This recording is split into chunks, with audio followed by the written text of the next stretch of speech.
I wish I actually had some Mass Effect gear to wear for these things. Oh well. Hello there, universe, and welcome to the final installment of this trilogy of fan castings for Mass Effect. If you don't know what this is, then I don't know why you're starting with 3, but whatever. Click these 2 boxes to catch up, because I've got a movie to cast. James Vega.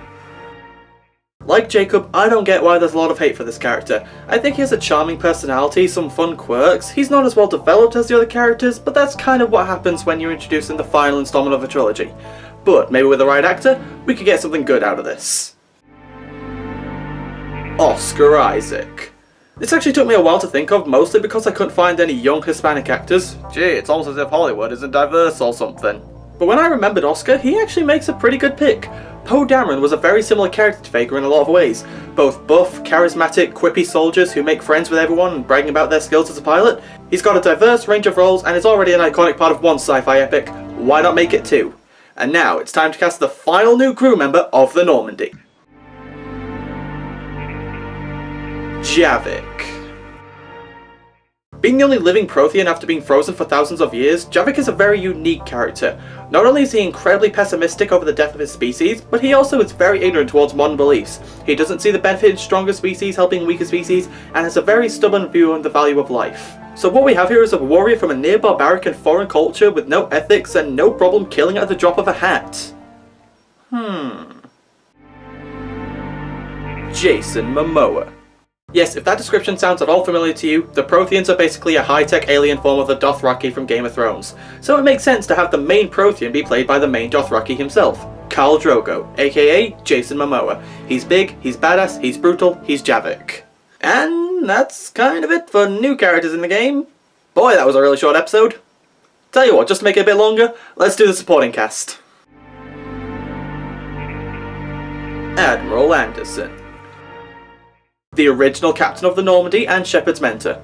Anderson is a stern yet intelligent and honest soldier that would rise through the ranks to ambassador of the human race and admiral to the Alliance. He single-handedly led the fight against the Reapers on Earth after they invaded, making him one of the biggest badasses in human history. For this role, we need someone old and wise, but also commanding and cool. Giancarlo Esposito. Gustavo Fring. Need I say more? Because, let's be honest, Gus is almost identical to Anderson in nearly every way. Just change the alignment from evil drug dealer to heroic soldier and you have the same person. He's a demanding, smart, intimidating, and above all else, epic badass of a character who shows no fear in the face of death and always has a plan up his sleeve. And now for the complete opposite. Ambassador Adina. Have you ever wondered what it would look like if an asshole could talk? Boom, that's Adina. So who's someone that can come across as an asshole in a position of power? I meant a pretend asshole. Ben Kingsley. Yeah, just think about it. Ben Kingsley always ends up somehow playing some kind of an asshole. Cocky asshole, drunk asshole, evil asshole, broken asshole who turns out to be sympathetic but still kind of an asshole. Oh, don't even get me started on this asshole. Need I say more? Now for these next 2, I'm going to do them together because I kind of have the same reason for casting them. Admiral Hackett and Dr. Chakwas. They're not really that important to the franchise if I'm being honest, so I wasn't looking that hard into actors to cast in the roles. So, who are the lucky duo? Kevin Spacey and Emma Thompson. They're really good actors. Hey, going some slack here, I already did all the important roles, I'm running out of steam here. Okay, so those are all the heroes, let's get right to the villains. The Illusive Man.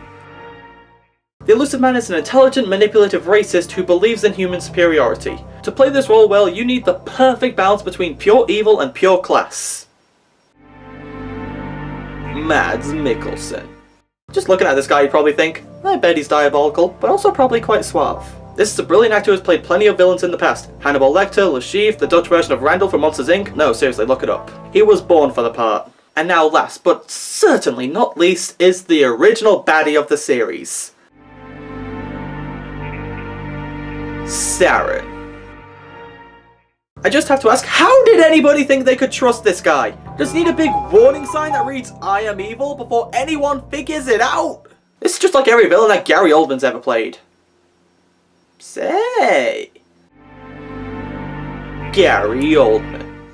I think I just kind of gave away my main reason. He's played dozens of very obvious villains in the past, but for some reason, people just don't catch on that they were villains. The man really is a chameleon. Just put him in a motion capture suit and he's perfect. So those were my picks for the casting of a Mass Effect movie. This was a really fun series to do, and let me know who you would cast in the comments down below, and I'll see you next time, universe.